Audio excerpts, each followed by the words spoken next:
Capítulo 7. A quarta linguagem do amor, formas de servir. Antes de nos despedirmos de Jim e Janice, reexaminemos a resposta dele à minha pergunta. Você se sente amado por Janice? Eu sempre me senti amado por ela, Dr. Chapman. Janice é a melhor dona de casa do mundo, cozinha como ninguém. Minhas roupas estão sempre limpas e passadas. Ela é ótima para lidar com as crianças. Sei que ela me ama. A primeira linguagem do amor de Jim é o que eu chamo de formas de servir, ou seja, aquilo que você sabe que seu cônjuge gostaria que você fizesse. É procurar agraciar realizando coisas que ela aprecia, expressando amor através de diversas formas de servir. Estas formas podem ser as mais variadas possíveis, tais como preparar uma boa refeição, pôr uma mesa bem arrumada, lavar a louça, passar o aspirador, arrumar a cômoda, limpar o pente, tirar os cabelos da pia, remover as manchinhas brancas do espelho, aquelas causadas por pasta de dente, tirar os insetos mortos do vidro do carro, levar o lixo para fora, trocar a fralda do bebê, pintar o quarto, aspirar a estante, manter o carro em boas condições de uso, limpar a garagem, cortar a grama, tirar o mato do jardim, retirar as folhas mortas, aspirar a persiana, levar o cachorro para passear, dar comida para o gato, trocar a água do aquário, todas formas de serviço. Para que sejam realizadas, é necessário pensar, planejar e executar, dispêndio de força e energia. Se feitas com o espírito certo e positivo, são incontestáveis expressões de amor. Jesus Cristo deu uma ilustração simples, porém profunda, ao expressar amor através de uma forma de serviço, quando lavou os pés dos discípulos. Em uma cultura onde as pessoas usavam sandálias e caminhavam por estradas poeirentas, era costume os servos da casa lavar os pés dos convidados que chegavam. Depois daquela simples expressão de amor, o Filho de Deus encorajou seus discípulos a seguirem seu exemplo. Anteriormente, Jesus dissera que, em seu reino, os que desejavam ser grandes deveriam ser servos um dos outros. Na maioria das sociedades existentes, o maior reina sobre o menor, mas Cristo disse que os que quisessem ser grandes deveriam servir aos outros. O apóstolo Paulo resumiu essa filosofia ao dizer: sirvam uns aos outros em amor. Pude observar o impacto de formas de servir em uma pequena cidade no estado da Carolina do Norte, chamada China Grove. Ela fica na parte central daquela região, originalmente estabelecida junto às árvores chamadas China Berry, fruta da China, perto da lendária Mayberry, Andy Griffith, distante 1h30 do Monte Pilot. Na época em que esta história aconteceu, China Grove era uma cidade têxtil, com uma população de 1.500 habitantes. Devido a meus estudos de antropologia, psicologia e teologia, estive fora daquela localidade durante mais de 10 anos. Eu realizava uma das 2 visitas anuais que costumava fazer para manter contato com minhas raízes. A maioria das pessoas que eu conhecia, com exceção do Dr. Shin, o médico local, e Dr. Smith, o dentista, trabalhava no moinho. Havia, naturalmente, o pregador Blackburn, dirigente da congregação evangélica local. Para a maioria das pessoas que moravam em China Grove, a vida centralizava-se no trabalho e na igreja. A conversa no moinho era sobre a última decisão do superintendente e como ela afetara particularmente seu próprio trabalho. Os cultos focalizavam principalmente as antecipadas alegrias do céu. Naquele primitivo local americano, descobri a linguagem do amor número 4.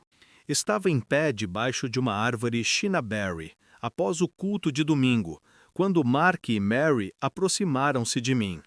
Não reconheci nenhum deles. Deduzi que haviam nascido enquanto estivesse fora. Apresentando-se, Mark disse: pelo que entendi, o senhor ministra estudo sobre aconselhamento conjugal, não é verdade? Sorri e lhes respondi: sim, estou começando. Ele então me interrogou: é possível um casamento dar certo se o casal discorda em tudo? Era uma daquelas perguntas teóricas a qual eu sabia que tinha um fundo pessoal. Desconsiderei a conotação teórica da pergunta e fiz-lhe uma interrogação pessoal. Há quanto tempo vocês estão casados? Há 2 anos e não concordamos em nada.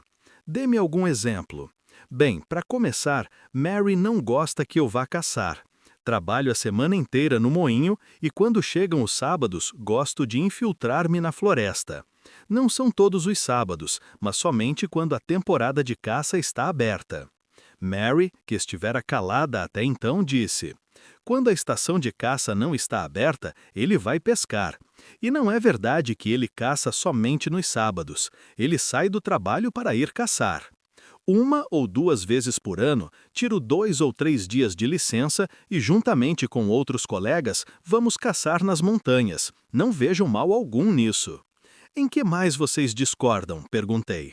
Bem, ela quer que eu vá à igreja o tempo todo. Não me importo de ir aos cultos aos domingos de manhã, mas à noite prefiro descansar. Tudo bem que ela queira ir, mas não acho que eu precise estar lá também. Mary novamente replicou: você também não quer que eu vá. Faz escândalo cada vez que eu passo pela porta em direção à igreja. Sabia que aquela conversa não deveria continuar ali, embaixo daquela árvore e em frente à igreja. Como um jovem aspirante a conselheiro, achei que me metia em algo muito complicado para mim, mas como tinha sido treinado para fazer perguntas e ouvir, continuei. Em que mais vocês discordam? Dessa vez, Mary respondeu: ele quer que eu fique em casa o dia inteiro e faça todo o serviço doméstico. Fica simplesmente maluco se eu visito minha mãe, ou saio para fazer compras ou qualquer outra coisa. Ele imediatamente interrompeu. Eu não me importo que ela visite sua mãe. No entanto, quando chego em casa, gosto de achar tudo em ordem. Há semanas em que ela não arruma nem a cama durante 3 ou 4 dias, e nos outros, quando chego, ela nem ao menos começou o jantar. Trabalho duro e gostaria de alimentar-me logo ao chegar. Além disso, a casa está sempre na maior bagunça. Há brinquedos do bebê espalhados por todo lugar e ele está sempre sujo. Não gosto de sujeira. Acho que ela se sentiria feliz se vivesse em um chiqueiro. Não somos ricos e moramos em uma pequena casa do moinho, mas pelo menos ela poderia ser limpa. Mary então perguntou: o que o senhor acha de ele me dar uma ajuda em casa? Ele age como se os esposos não precisassem jamais ajudar. Tudo o que ele quer é trabalhar e caçar. Espera que eu faça todo o resto. Por ele, eu teria até de lavar o carro. Com o propósito de achar que seria melhor eu procurar alguma forma de ajudar e não de buscar mais problemas, perguntei a ele: Mark, quando namoravam, antes de se casarem, você já ia caçar todos os sábados? Na maioria deles, mas eu sempre chegava em casa a tempo de vê-la no sábado à noite. Ainda tinha a oportunidade de lavar meu carro antes de encontrá-la. Eu não gostava de sair com minha caminhonete suja. Mary, quantos anos você tinha quando se casou? Eu perguntei. 18. Nós nos casamos assim que eu terminei o colegial. Mark formou-se 1 ano antes de mim e já trabalhava. No último ano do colegial, Mark via você constantemente? Sim, ele me visitava quase todas as noites. Chegava tarde e muitas vezes ficava para jantar com toda a família. Costumava ajudar-me nas tarefas da casa e depois nos sentávamos e conversávamos até a hora do jantar. Mary, o que vocês dois faziam depois do jantar? Ela olhou em minha direção com um sorriso sem graça e disse: bem, o que os namorados costumam fazer. Mas, se eu tivesse algum trabalho escolar, ele sempre me ajudava. Algumas vezes estudávamos horas juntos. Certa vez, eu fui encarregada de montar um projeto de Natal para a classe que se formaria. Ele me ajudou todas as tardes, durante 3 semanas. Ele foi sensacional. Mudei de marcha e engatei a terceira na área das discórdias. Mark, quando os dois namoravam, você costumava ir com Mary à igreja aos domingos à noite? Sim, eu ia. Se não fosse, não tinha como vê-la no domingo à noite. O pai dela era super exigente. E ele nunca reclamou disso, Mary acrescentou. De fato, ele parecia gostar de ir. Até nos ajudou na programação de Natal. Quando terminamos o primeiro projeto, começamos a preparar o palco para a peça natalina. Ficamos umas 2 semanas envolvidos naquilo. Ele é muito talentoso para pintar e montar cenários. Achei que começava a enxergar alguma luz no fim do túnel, mas temia que Mark e Mary não a vissem. Virei-me então para ela e perguntei: Quando você namorava Mark, o que a convenceu de que ele a amava? O que fez com que ele fosse diferente dos outros rapazes que você conhecia? Foi a forma de como ele me ajudava a fazer as coisas.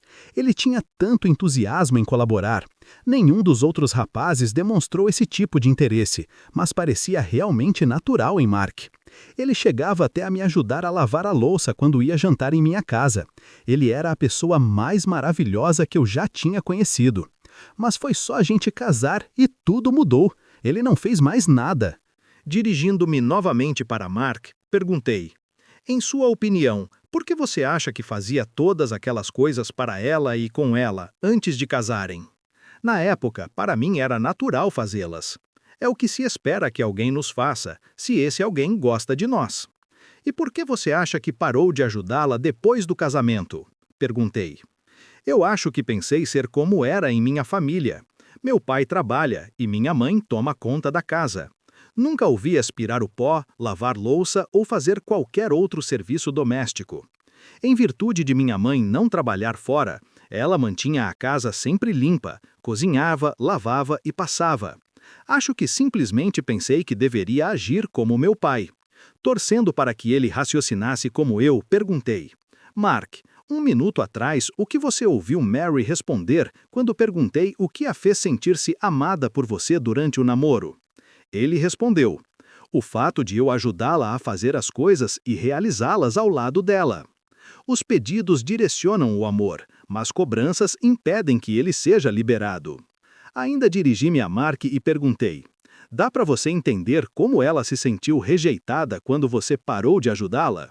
Ele sacudiu a cabeça para cima e para baixo. Então afirmei: também é compreensível que você tenha seguido o modelo do casamento de seus pais.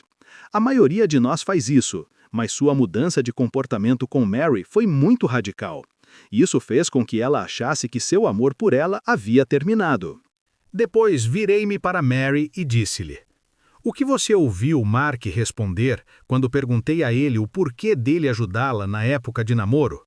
Ele disse que são coisas as quais se espera que se façam quando uma pessoa gosta de outra. Ele realizava aquilo para demonstrar seu amor por mim. Ela acrescentou que aquilo era natural nele, porque na mente dele era essa a forma de se demonstrar amor. Então lhe perguntei: quando os dois se casaram e foram morar em sua própria residência, ele esperou para ver o que você faria para demonstrar-lhe amor? Suas expectativas eram que mantivesse a casa limpa, cozinhasse, etc. Resumindo, ele aguardou que fizesse coisas por ele como expressão de seu amor. Você entende que, por não vê-la realizar o que esperava, ele passou a não sentir-se mais amado? Agora era Mary quem balançava a cabeça, e eu continuei. Meu ponto de vista do porquê de ambos estarem tão infelizes é que nenhum de vocês demonstram amor um pelo outro, através de atos de bondade. Mary disse: acho que você está certo, e o motivo pelo qual parei de fazer as coisas para ele foi porque me ressenti de tanta cobrança. Era como se ele quisesse fazer com que eu ficasse igual à mãe dele. Eu concordei com ela. Você está certa. Ninguém gosta de fazer as coisas forçadamente. O próprio amor é entregue espontaneamente. O amor não pode ser obrigatório. Podemos solicitar que os outros façam algumas coisas para nós, mas não devemos exigi-las. Pedidos direcionam o amor, mas cobranças impedem que ele seja liberado. Mark interrompeu-me e disse: é isso mesmo, Dr. Chapman. Ela está certa. Tenho realmente feito muitas cobranças e críticas a Mary porque estou desapontado com ela como esposa. Disse mesmo algumas coisas muito cruéis, que devem ter feito com que ela ficasse muito magoada comigo. Olhando para ambos, disse-lhes: acredito que as coisas agora podem ser consertadas. Tirei um bloco de papel do meu bolso e destaquei 2 folhas. Vamos tentar uma coisa. Quero que cada um de vocês se sente nos degraus da igreja e faça uma lista de pedidos. Mark, gostaria que preparasse uma relação de 3 ou 4 coisas que, se Mary resolvesse fazê-las, levariam você a se sentir amado quando chegasse a casa no final do dia. Se ter as camas arrumadas é muito importante, então coloque isso no papel. Virei-me para Mary e disse-lhe o mesmo. Mary, quero que você faça uma lista de 3 ou 4 coisas com as quais realmente gostaria que Mark a ajudasse. Atitudes que, se ele as praticasse, ajudariam você a acreditar que ele a ama. Aprecio muito as listas. Elas nos forçam a pensar de forma concreta. Após 5 ou 6 minutos, eles me entregaram suas listas. A de Mark ficou assim. 1. Arrumar as camas diariamente. 2. Lavar o rosto do bebê quando eu estiver para chegar em casa. 3. Colocar seus sapatos na sapateira antes que eu chegue em casa. 4. Tentar pelo menos começar o jantar antes de eu chegar, de forma que possamos nos alimentar 30 a 45 minutos após a minha chegada. Li a lista de Mark em voz alta e disse: posso entender que, se Mary decidir fazer estas 4 coisas, você as verá como formas dela demonstrar amor por você?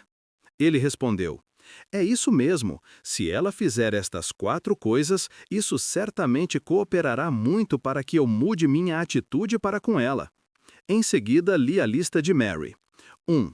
Gostaria que ele lavasse o carro uma vez por semana e não esperasse isso de mim. 2. Gostaria que ele trocasse a fralda do bebê quando chegasse em casa, especialmente quando estou atarefada na cozinha no preparo do jantar. 3. Gostaria que ele passasse o aspirador na casa para mim, pelo menos uma vez por semana. 4. Gostaria que, no verão, ele cortasse a grama todas as semanas, a fim de não deixar que ela crescesse tanto, a ponto de eu ter vergonha do nosso jardim. Eu então disse: Mary, entendo o que você deseja. Se Mark decidir fazer essas 4 coisas, você as receberá como formas genuínas de expressões de amor? É isso mesmo, seria maravilhoso se ele fizesse essas coisas para mim. Essa lista parece razoável para você, Mark? Perguntei-lhe. Você poderia fazê-las se assim decidisse? Sim, ele disse. Mary, você acha os itens da lista de Mark razoáveis? Você poderia realizá-las se assim decidisse? Sim, eu posso fazer essas coisas, mas eu me sinto frustrada porque não importa o quanto eu faça, pois nunca é suficiente. Mark, você entende que proponho uma mudança do modelo de casamento que você tem? Sabe de uma coisa? Meu pai corta a grama e também lava o carro, acrescentou ele. Mas, pelo jeito, ele nunca passou o aspirador na casa nem trocou fralda de nenhum dos filhos. Estou certo? Está! Você não é obrigado a fazê-las. Quero deixar isso bem claro. Porém, se as realizar, serão comunicadas como expressões de amor a Mary. Aquilo que fazemos um para o outro antes do casamento não garante que continuaremos a realizá-lo depois de casados. E para Mary eu disse: você também precisa entender que não é obrigada a fazer as coisas da lista, mas se decidir realizá-las, estas serão 4 formas que realmente terão significado para ele. Virando-me então para ambos, disse: gostaria de sugerir que vocês tentassem esse novo procedimento por 2 meses e então avaliassem se os ajudou ou não. Ao final deste período, talvez queiram acrescentar novos itens às suas listas e partilhá-las um com o outro. Eu, no entanto, recomendaria que não houvesse o acréscimo de mais de um item por mês. Isso faz sentido, Mary replicou. Acho que você nos deu uma grande ajuda, acrescentou Mark. Virando as costas, ambos saíram de mãos dadas e caminharam em direção ao carro. Ao ficar sozinho novamente, comecei a caminhar e disse em alta voz: acho que a igreja é para isso. Creio que vou gostar de trabalhar com aconselhamento. E nunca mais esqueci o enfoque obtido embaixo daquela árvore. Após anos de pesquisa, percebi que a situação de Mark e Mary foi muito especial para mim. Raramente encontramos um casal onde ambos possuam a mesma linguagem do amor. Tanto para Mark como para Mary, formas de servir era sua primeira linguagem do amor. Centenas de pessoas identificam-se com uma ou outra e reconhecem que a principal forma através da qual sentem-se amadas por seus cônjuges é através de formas de servir. Guardar os sapatos, trocar as fraldas do bebê, lavar louça ou o carro, aspirar o pó ou cortar a grama falam muito alto para aqueles cuja primeira linguagem do amor é formas de servir. Você talvez indague, mas se Mark e Mary tinham a mesma linguagem do amor, por que possuíam tantos problemas? A resposta está no fato de que eles falavam dialetos diferentes. Eles faziam coisas um para o outro, mas não as que consideravam as mais importantes. Quando forçados a pensar de forma concreta, facilmente identificavam seus dialetos. Para Mary, era lavar o carro, trocar a fralda do bebê, aspirar o pó e cortar a grama, ao passo que para Mark era arrumar as camas, lavar o rosto do bebê, guardar os sapatos na sapateira e já ter o jantar começado ao chegar em casa. Quando começaram a falar os dialetos certos, os tanques do amor de ambos começaram a encher. Desde que a primeira linguagem do amor de ambos era formas de servir, aprender o dialeto específico de cada um foi relativamente fácil para eles. Antes de deixarmos para trás Mark e Mary, gostaria de fazer 3 observações. Primeira, eles ilustram claramente que o que fazemos um para o outro antes do casamento não é garantia de que continuaremos a fazê-lo depois de casados. Antes do matrimônio, somos levados pela força da paixão. Após o casamento, voltamos a ser as pessoas que éramos antes de nos apaixonarmos. Nossas ações são influenciadas pelo modelo de nossos pais, nossa própria personalidade, nossa percepção do amor, nossas emoções, necessidades e nossos desejos. Apenas uma coisa é certa sobre nosso comportamento: não será o mesmo da época em que estávamos apaixonados. E isso me leva à segunda verdade ilustrada por Mark e Mary. Amor é uma decisão e não pode ser coagido.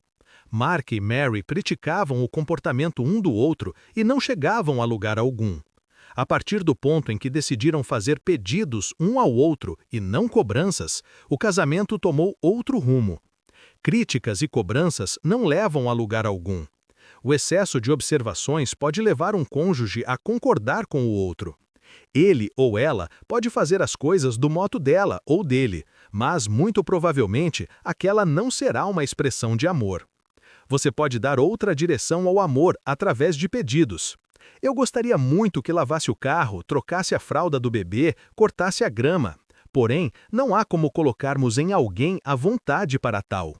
Cada um de nós decide diariamente amar ou não nossos cônjuges. Se escolhermos gostar dele, então a expressão desse amor da forma que seu cônjuge solicita torná-lo-á mais efetivo em termos emocionais. Há uma terceira verdade que somente é ouvida pelos amantes mais maduros. As críticas de meu cônjuge sobre meu comportamento fornecem-me dicas quentes a respeito de sua primeira linguagem do amor. As pessoas tendem a criticar mais seus cônjuges na área em que eles mesmos têm suas mais profundas necessidades emocionais. A observação que fazem é uma forma inútil de suplicar amor. Se conseguirmos entender esta característica, tornaremos estas críticas mais produtivas. Uma esposa poderá dizer a seu marido após ser observada por ele: "Parece-me que isso é algo muito importante para você. Poderia explicar por que considera tal coisa tão crucial?" Críticas exigem explicações. Uma conversa poderá transformar a crítica mais em pedido do que em cobrança. A constante reprovação de Mary à caça de Mark não significava que ela odiava aquele esporte. Ela culpava isso por deixá-lo impossibilitado de lavar o carro, aspirar o pó e cortar a grama. Quando ele aprendeu a suprir sua necessidade de amor ao falar sua linguagem emocional, ela se libertou para também apoiá-lo em seu esporte favorito. Capacho ou amante? Eu o sirvo há 20 anos. Isso inclui todas as modalidades de serviço. Sou seu capacho, porque ele simplesmente me ignora, maltrata-me e humilha-me na frente dos amigos e da família. Não o odeio, não lhe desejo mal, mas estou profundamente magoada e não quero mais viver com ele. Essa esposa utilizou formas de servir durante 20 anos, mas sem expressão de amor. Seus atos demonstravam medo, culpa e ressentimento. Devido às mudanças sociológicas dos últimos 30 anos, não há mais um estereótipo do papel do esposo e nem da esposa na sociedade moderna. Um capacho é um objeto inanimado. Você pode limpar seus pés nele, chutá-lo, colocá-lo de lado ou fazer qualquer outra coisa que deseje. Ele não tem vontade própria. Pode servir a seu dono, mas não amá-lo. Quando nós, homens, tratamos nossas esposas como objetos, excluímos a possibilidade de receber amor. Manipulação que utiliza a culpa. Se você for realmente uma boa esposa, fará isso para mim, não é uma linguagem do amor. Coação pelo medo. Acho melhor você fazer isso para mim, senão se arrependerá. Também não tem nada a ver com o amor. Ninguém deve ser capacho. Podemos ser usados, mas somos criaturas que possuem emoções, pensamentos e desejos. Temos a habilidade de tomar decisões e de agir. Usar ou manipular outras pessoas não é um ato de amor, mas de traição. Você induz a quem manipula a desenvolver hábitos desumanos. O amor diz: pelo fato de eu amá-lo muito, não vou permitir que me trate desse jeito. Não é bom para você, nem para mim. Superando os estereótipos. O aprendizado da linguagem do amor, formas de servir, implica que examinemos nossos estereótipos dos papéis de esposo e esposa. Mark fazia o que a maioria de nós, maridos, realiza normalmente. Seguia o modelo dos papéis assumidos pelos pais. Porém, nem isso ele realizava direito. Seu pai lavava o carro e cortava a grama. Mark não fazia nada disso, mas essa era a imagem mental que ele tinha a respeito do que um marido deveria realizar. Não resta a menor dúvida de que ele não se via limpando a casa nem trocando as fraldas do bebê. Ainda bem que ele teve boa vontade em quebrar seu estereótipo ao perceber como essas coisas eram importantes para Mary. Isso será necessário para todos nós se a primeira linguagem do amor de nossos cônjuges solicitar algo que pareça inadequado a nosso papel. Devido às mudanças sociológicas dos últimos 30 anos, não há mais um estereótipo comum dos papéis do esposo e da esposa na sociedade moderna. Isso não significa, contudo, que todos os estereótipos tenham desaparecido, mas que o número deles multiplicou. Antes da era da televisão, a imagem que as pessoas tinham de um esposo e de uma esposa e de como deveria ser esse relacionamento era primeiramente influenciada pelos próprios pais. Com a invasão da televisão e com a proliferação da separação dos casais, o modelo desses papéis tornou-se grandemente influenciado por forças de fora do lar. Sejam quais forem suas percepções a respeito, é muito provável que seu cônjuge possua expectativas diferentes a respeito dos papéis conjugais. É necessário vontade política para examinar e mudar estereótipos e, assim, expressar amor de forma mais efetiva. Lembre-se, não há recompensas para se manter esses estereótipos. Por outro lado, há benefícios tremendos em atender às necessidades emocionais de seu cônjuge. Bem recentemente, uma esposa me disse: Dr. Chapman, vou mandar todos meus amigos assistirem a seu seminário. E eu então lhe perguntei: por que você fará isso? Porque meu casamento mudou radicalmente. Antes do seminário, Bob nunca me ajudava em nada. Nós dois começamos nossas carreiras após a faculdade, mas sempre coube a eu fazer tudo em casa. Era como se nunca tivesse passado pela cabeça dele realizar alguma coisa. Depois do seminário, ele começou a me perguntar de que forma poderia me ajudar. Eu fiquei maravilhada. No início, nem acreditava que fosse verdade, mas essa postura tem persistido já por 3 semanas. Ela suspirou profundamente e continuou: tenho de admitir que houve situações cômicas no percurso destas 3 semanas, porque ele não sabia fazer nada. A primeira vez em que colocou a roupa para lavar, ao invés de usar o detergente diluído, colocou o alvejante. Nossas toalhas azuis ganharam lindas bolas brancas. Depois, chegou a hora de ele utilizar pela primeira vez nosso triturador de lixo. Pareceu estranho quando começou a sair espuma de sabão na pia ao lado. Nós paramos o processo e, depois de desligar a máquina, coloquei minha mão na abertura do aparelho. Tirei dali 1/4 de um pedaço de sabão em barra que antes daquela aventura estava inteirinho. Mas ele me amava de acordo com a minha linguagem, e meu tanque do amor enchia-se gradativamente. Agora ele já sabe fazer de tudo em casa e ajuda-me muito. Temos também bons momentos juntos porque não preciso trabalhar o tempo todo. E, pode crer, também aprendi a linguagem dele e mantenho seu tanque cheio. Foi assim tão simples? Simples? Sim. Fácil? Não. Bob teve de trabalhar duro para quebrar o estereótipo com o qual convivera durante 35 anos. Não foi do dia para a noite, mas ele com certeza poderá dizer que aprender a primeira linguagem do amor de sua esposa e decidir-se por utilizá-la fez uma diferença tremenda no clima emocional de seu casamento. Passemos agora para a linguagem do amor número 5. Capítulo 8. A quinta linguagem do amor. Toque físico. Há muito se sabe que o toque físico é uma forma de se comunicar o amor emocional. Inúmeras pesquisas na área do desenvolvimento infantil chegaram às seguintes conclusões. Os bebês que são tomados nos braços, beijados e abraçados desenvolvem uma vida emocional mais saudável do que os que são deixados durante um longo período de tempo sem contato físico. A importância do toque no que se refere às crianças não é uma ideia moderna. Durante o ministério terreno de Cristo, os hebreus que moravam na Palestina reconheciam que Jesus era um grande mestre e levavam seus filhos até ele para que tocassem neles. Como podemos nos lembrar, seus discípulos repreenderam aos pais daquelas crianças, pois acharam que o Filho de Deus estava ocupado demais para aquela atividade tão frívola. Porém, as Escrituras afirmam-nos que Jesus se indignou com os seus seguidores e disse: "Deixai vir a mim os pequeninos, não os embaraceis, porque dos tais é o reino dos céus. Em verdade vos digo, quem não receber o reino de Deus como uma criança, de maneira nenhuma entrará nele."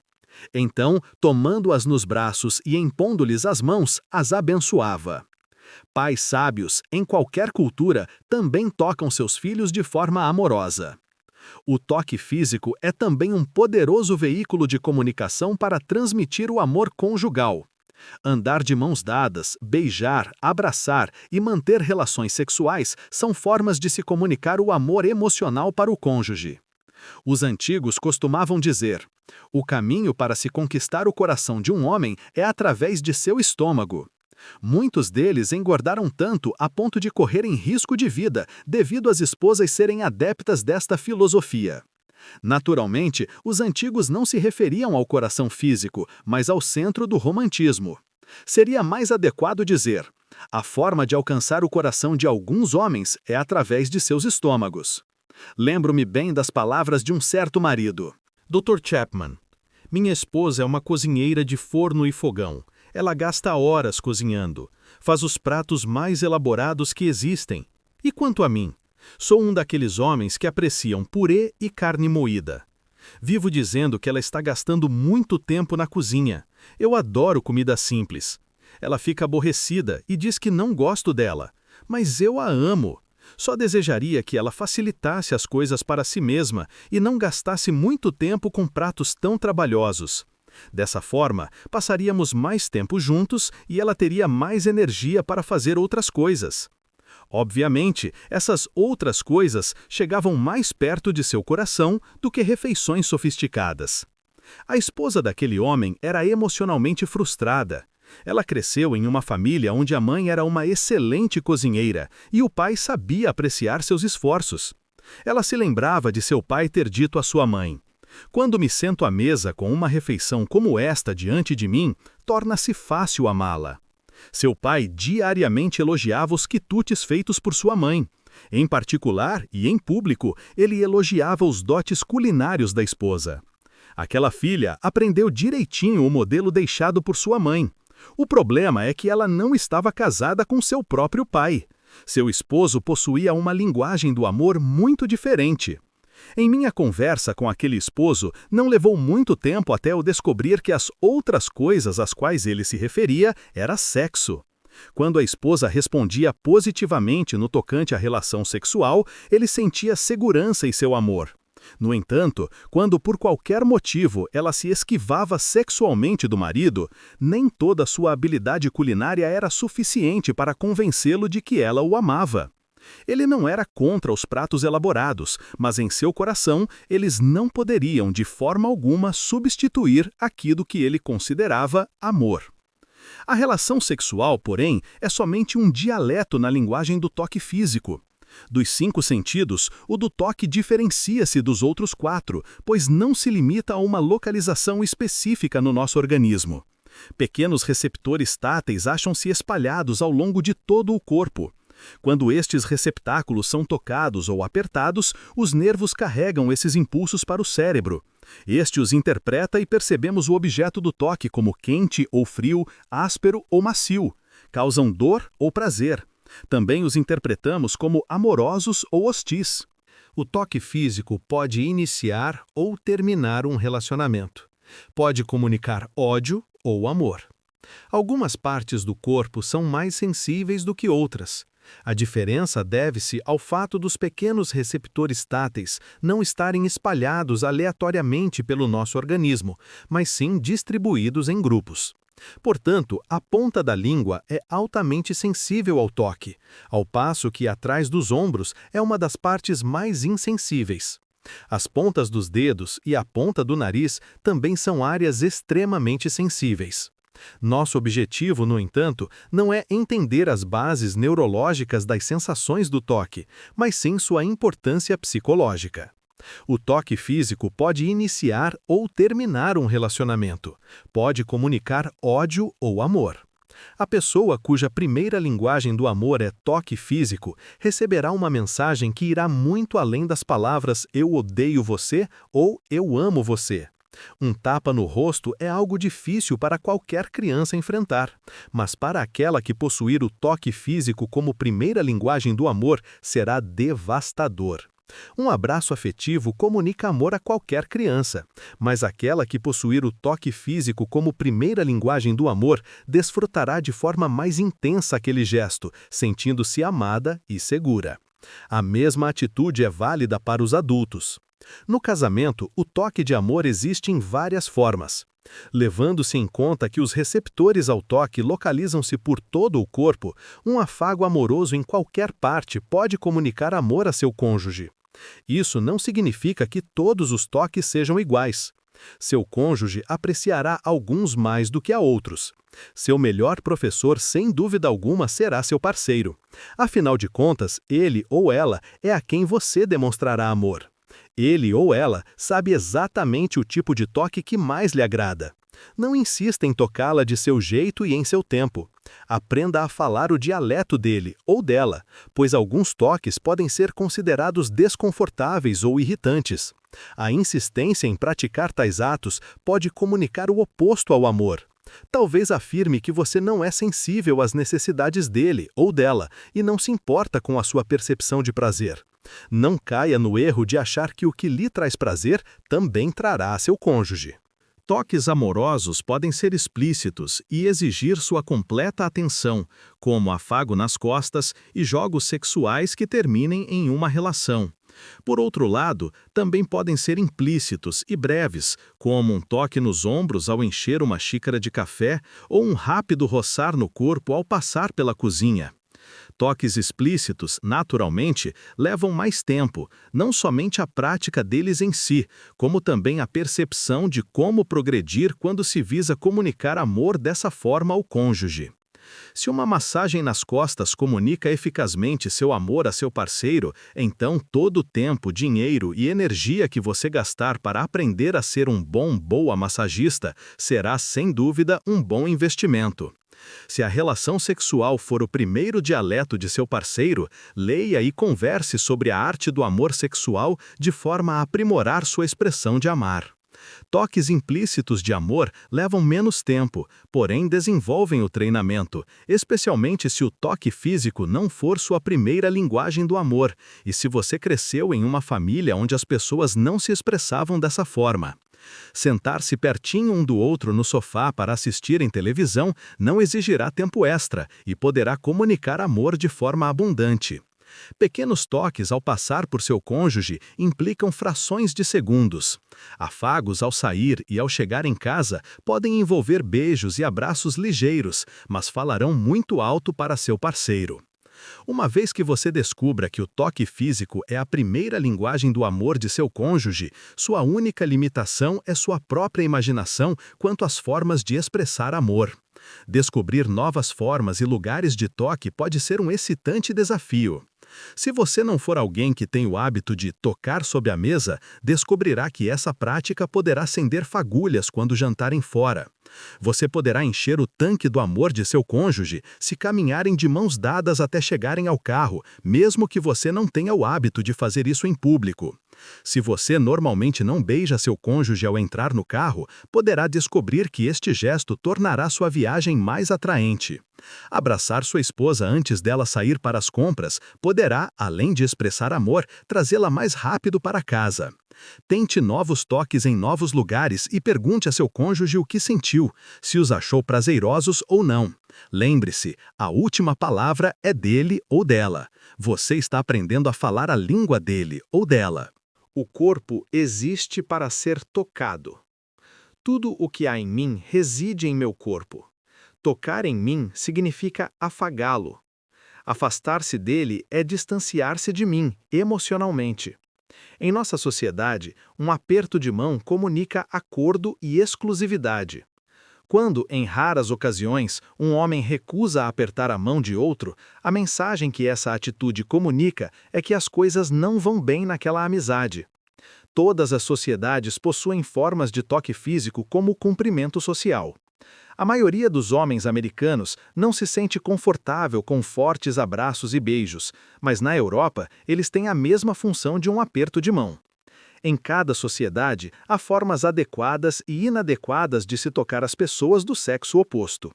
A recente atenção voltada para os assédios sexuais tem evidenciado as formas inapropriadas. No casamento, entretanto, tudo isso é determinado pelo casal, dentro de algumas amplas diretrizes. Abuso físico é, naturalmente, condenado pela sociedade, e existem organizações sociais cujo objetivo é ajudar tanto esposas quanto esposos vítimas dos excessos. Nossos corpos foram feitos para toques, mas não para abusos.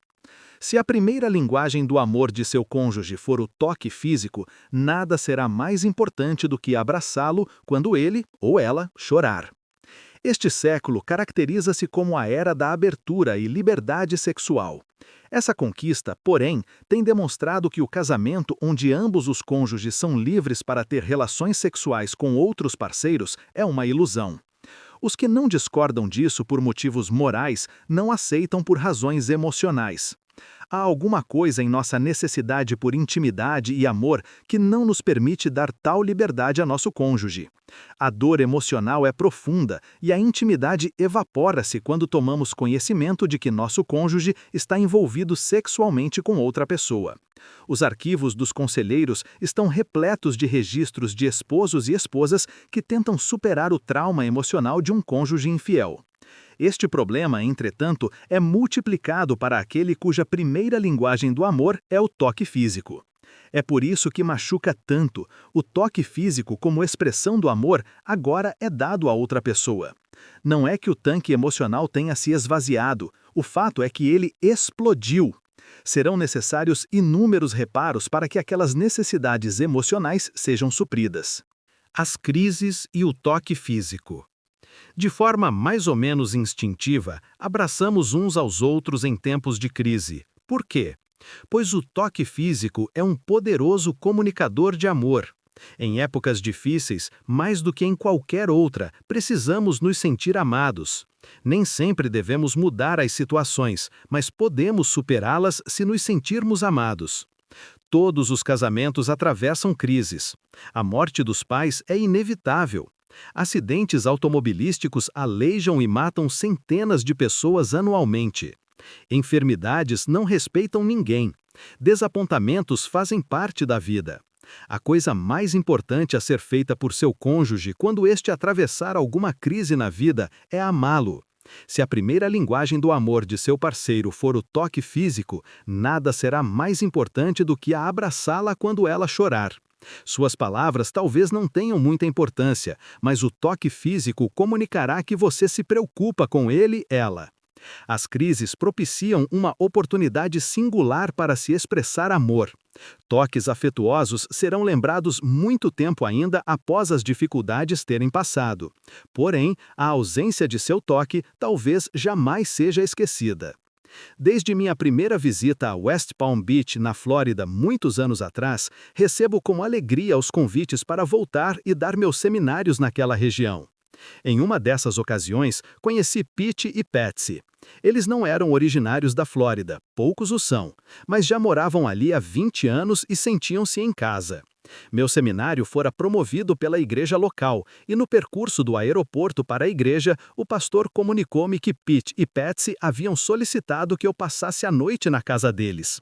Procurei demonstrar contentamento, mas sabia de experiências anteriores que aquele tipo de solicitação implicaria em uma sessão de aconselhamento até altas horas da madrugada. No entanto, eu me surpreenderia mais de uma vez naquela noite. Quando o pastor e eu adentramos aquela espaçosa casa estilo espanhol, decorada com muito bom gosto, fui apresentado a Patsy e Charlie, o gato da família. Ao olhar ao redor, pude aferir que ou os negócios de Pete iam muito bem, ou seus pais deixaram-lhe uma grande fortuna, ou ele estava enterrado em dívidas. Depois descobri que meu primeiro palpite estava correto. Quando me levaram ao quarto de hóspedes, Charlie, o gato, antecipou-se e pulou na cama onde eu dormiria e esticou-se muito à vontade. Eu pensei, esse gato está com tudo. Pete chegou logo depois e comemos um delicioso lanche. Ficou combinado que jantaríamos após o seminário. Várias horas mais tarde, enquanto ceávamos, eu aguardava o momento em que a sessão de aconselhamento começaria. Mas não começou. Ao contrário do que imaginei, Pete e Patsy formavam um casal saudável e feliz. Para um conselheiro, isso é uma raridade. Estava curioso para descobrir qual era o segredo deles, mas me encontrava exausto, e como sabia que ambos me levariam no dia seguinte ao aeroporto, decidi fazer minha sondagem ao amanhecer. Eles, então, conduziram-me a meu quarto. Charlie, o gato, foi muito gentil em deixar o quarto quando eu cheguei. Saltando da cama, ele procurou outro local, e eu, em poucos minutos, assumi seu lugar naquele confortável leito. Após uma rápida reflexão sobre aquele dia, adormeci. Antes, porém, que perdesse o contato com a realidade, a porta do quarto foi escancarada e um monstro pulou sobre mim. Eu ouvira falar sobre o escorpião da Flórida, mas aquele não era um deles. Sem pensar, sacudi o lençol que me cobria e com um grito lancinante atirei-o contra a parede. Ouvi seu corpo bater, seguido de um silêncio. Pete e Patsy correram, acenderam a luz e nós três olhamos para Charlie, ainda estendido no chão. Pete e Patsy sempre se recordam disso e eu jamais me esquecerei. Charlie recobrou-se em alguns minutos e saiu rapidinho dali. Para falar a verdade, Pete e Patsy contaram-me que ele nunca mais entrou naquele quarto. Após meu episódio com Charlie, não sabia se Pete e Patsy ainda me levariam ao aeroporto e nem se teriam algum interesse por mim. Meus temores, no entanto, desapareceram quando, após o seminário, ele me disse: Dr. Chapman, já cursei vários seminários, mas nunca ouvi alguma descrição tão clara a respeito de Patsy e de mim como a que o senhor fez. A linguagem do amor é realmente uma verdade. Não vejo a hora de lhe contar nossa história. Após despedir-me das pessoas presentes ao seminário, saímos a caminho do aeroporto, em nosso percurso de aproximadamente 45 minutos. Pete e Patsy começaram então a contar-me sua história. Nos primeiros anos de seu casamento, tiveram grandes problemas. Porém, 22 anos atrás, seus amigos disseram-lhes que eles formavam o casal perfeito. Pete e Patsy realmente acreditavam que seu matrimônio fora realizado nos céus. Eles cresceram na mesma comunidade, frequentaram a mesma igreja e estudaram no mesmo colégio. Seus pais tinham estilos de vida e valores semelhantes. Pete e Patsy apreciavam muitas coisas em comum. Ambos gostavam muito de jogar tênis, velejar e sempre conversavam a respeito de como possuíam os mesmos interesses. Eles, aparentemente, tinham todas as similaridades que se acredita necessários para se diminuir os conflitos em um casamento. Começaram o namoro no segundo ano da faculdade. Faziam cursos diferentes, mas davam sempre um jeito de se encontrar pelo menos uma vez por mês e em algumas ocasiões especiais. Ainda na escola, estavam convencidos de que haviam nascido um para o outro. Ambos, no entanto, concordaram em terminar a faculdade antes de se casarem. Pelos 3 anos seguintes, tiveram um relacionamento idílico. Um final de semana, ele a visitava em seu campus, e no outro era a vez dela retribuir a visita dele. No final de semana seguinte, eles iam para suas casas visitar suas famílias, mas a maior parte do tempo também ficavam juntos. No quarto final de semana de cada mês, no entanto, ambos concordaram que não se veriam e utilizariam o tempo para desenvolver atividades de seus interesses pessoais. Com exceção de eventos especiais como aniversários, realmente respeitavam esse planejamento. 3 semanas após receberem seus diplomas, ele em economia e ela em sociologia, casaram-se. 2 meses depois, mudaram para a Flórida, onde apareceu uma ótima chance de emprego para Pete. Eles estavam a 3.200 quilômetros de distância do parente mais próximo e podiam desfrutar de uma eterna lua de mel. Os primeiros 3 meses foram emocionantes, mudar, achar um apartamento e curtir um ao outro. O único motivo de conflito que tinham era a louça para lavar. Pete achava que ele possuía uma técnica mais eficiente para aquela tarefa. Patsy, no entanto, não concordava com aquela ideia. Chegaram então à conclusão de que quem fosse lavar a louça utilizaria a forma que desejasse, e aquela discussão foi desfeita. Eles tinham uns 6 meses de casamento quando Patsy achou que Pete estava se afastando dela. Trabalhava horas além do expediente normal e ao chegar em casa gastava tempo demais no computador. Quando finalmente conseguiu manifestar a sua desconfiança a Pete, ele respondeu que não a estava evitando, mas sim tentava manter-se no auge de seu emprego. Disse também que ela não compreendia a pressão que ele sofria em seu trabalho e quão importante era que ele se saísse bem no primeiro ano de atividade. Patsy não ficou muito satisfeita, mas resolveu dar-lhe o espaço solicitado. Ao final do primeiro ano, Patsy estava desesperada. Patsy fez amizade com diversas senhoras que moravam no mesmo condomínio onde ela residia. Quando sabia que Pete trabalharia até mais tarde, fazia compras com suas amigas ao invés de ir direto para casa após o trabalho. Algumas vezes, ela ainda estava ausente quando ele chegava.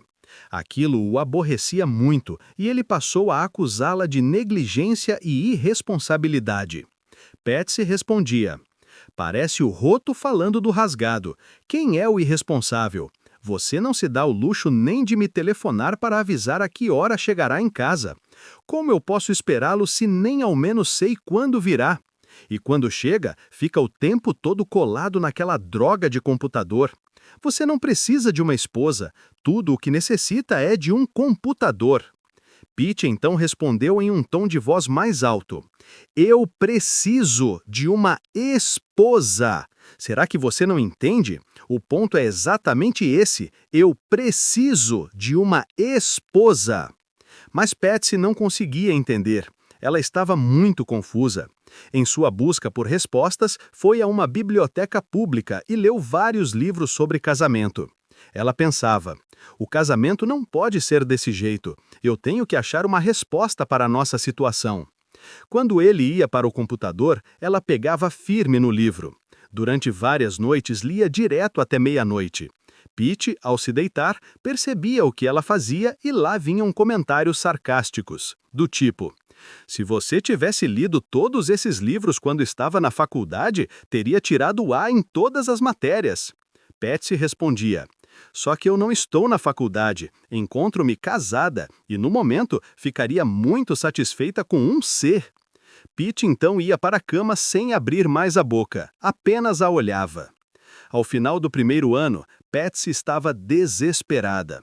Ela já falara com Pete sobre isso, mas desta vez comunicou-lhe calmamente: "Vou procurar um conselheiro conjugal. Você gostaria de ir comigo?" Pete então respondeu: Não preciso de um conselheiro conjugal. Não tenho tempo para isso e nem posso pagar uma consulta." "Então, eu vou sozinha", disse Patsy. "Tudo bem, é você mesmo quem precisa de conselhos." A conversa terminou. Patsy sentiu-se totalmente abandonada e sozinha, mas na semana seguinte ela marcou uma consulta com um conselheiro conjugal. Após 3 semanas, aquele psicólogo entrou em contato com Pete e perguntou se ele poderia conversar com ele sobre suas perspectivas a respeito do casamento. Pete concordou e o processo de cura começou. 6 meses depois, eles deixavam o consultório do conselheiro com o casamento renovado. Eu então perguntei a Pete e Patsy: "O que foi que vocês aprenderam no aconselhamento que favoreceu essa virada em seu casamento?" Pete então respondeu: Em resumo, Dr. Chapman, aprendemos a falar a primeira linguagem do amor um do outro. O conselheiro não usou esse vocabulário, mas quando o senhor falou hoje em seu seminário, as luzes se acenderam. Minha mente voltou à época de nosso aconselhamento e percebi que foi exatamente isso que aconteceu conosco. Nós finalmente aprendemos a falar a linguagem do amor um do outro. Eu então perguntei, e qual é sua linguagem do amor, Pete? Toque físico, ele respondeu sem titubear. Sem a menor sombra de dúvida, acrescentou Patsy. Voltei-me então para ela. E qual a sua linguagem do amor, Patsy? Qualidade de tempo, Dr. Chapman. Era isso que eu pedia quando ele gastava todo aquele tempo com o trabalho e o computador. Como você descobriu que o toque físico era a linguagem do amor de Pete? Levou um tempo. Pouco a pouco, essa característica começou a surgir durante as sessões de aconselhamento. No começo, acho que Pete nem se apercebeu. É isso mesmo. Eu estava tão inseguro em minha autoestima que levou um tempão até que eu identificasse e percebesse que a ausência do toque de Patsy havia feito com que eu me afastasse dela. Eu nunca disse que precisava do toque dela. Em nossa época de namoro e noivado, eu sempre tomava a iniciativa de abraçar, beijar, andar de mãos dadas, e ela sempre foi receptiva. Isso fazia com que eu achasse que ela me amava. Após nosso casamento, houve situações em que eu a procurei fisicamente e ela não correspondeu. Achei que ela estivesse muito cansada devido às suas responsabilidades no novo emprego. Eu não percebi, mas concluí isso pessoalmente. Senti-me como se ela não me achasse mais atraente. Então decidi que não tomaria mais a iniciativa para não me sentir mais rejeitado.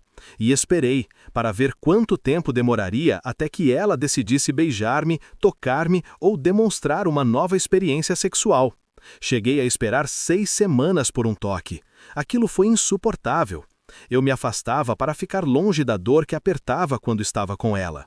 Sentia-me rejeitado, dispensado e mal amado. Então Patsy acrescentou. Eu não tinha a menor ideia de que ele se sentia dessa forma. Sabia que não me procurava mais. Não nos abraçávamos, nem nos beijávamos como antes, mas achei que, desde que estávamos casados, isso não era mais tão importante para ele. Compreendia também que estava sob pressão no trabalho. Não tinha, porém, a menor ideia que ele desejava que eu tomasse a iniciativa. Fez uma pausa e prosseguiu. E foi exatamente como ele disse. Eu vivi semanas sem tocá-lo. Isso nem passava por minha mente. Eu preparava as refeições, mantinha a casa limpa, colocava roupa para lavar e tentava não atrapalhá-lo. Honestamente, eu não sabia o que mais poderia fazer. Não entendia o afastamento nem a falta de atenção dele. Não é que eu não apreciasse tocá-lo, é que para mim isso não era tão importante. Receber sua atenção, seu tempo é o que me fazia sentir amada. Não importava se nos beijássemos ou abraçássemos, desde que ele me desse sua atenção, eu me sentia querida. Respirou fundo e continuou. Levou um bocado de tempo até que localizássemos a raiz do problema. E, ao descobrirmos que não supríamos a necessidade de amor um do outro, demos uma virada em nosso relacionamento. Quando comecei a tomar a iniciativa de tocá-lo, foi impressionante o que aconteceu. Sua personalidade e seu ânimo mudaram drasticamente. Eu ganhei um novo marido. Quando ele se convenceu de que eu realmente o amava, então começou a ficar mais sensível às minhas necessidades. Ele ainda tem computador em casa? Perguntei. Tem sim, mas raramente o usa. E quando o faz, está tudo bem, porque eu sei que ele não está casado com o computador. Fazemos tantas coisas juntos que se tornou fácil para mim dar-lhe a liberdade para usar o computador quando quiser. Pete então disse: o que me deixou pasmo no seminário hoje foi a forma como sua palestra sobre as linguagens do amor reportou-me aos anos passados. O senhor disse em 20 minutos o que levamos 6 meses para aprender. Bem, não importa a rapidez com que se aprende uma coisa, mas sim o quanto se desfruta dela. E, obviamente, vocês assimilaram isso muito bem. Pete é uma das pessoas que possuem o toque físico como a primeira linguagem do amor. Emocionalmente, este tipo anseia que seu cônjuge o toque fisicamente. Um gostoso cafuné na cabeça ou nas costas, andar de mãos dadas, abraços apertados ou não, relações sexuais, tudo isto e outros toques de amor fazem parte das necessidades emocionais de quem possui o toque físico como sua primeira linguagem do amor.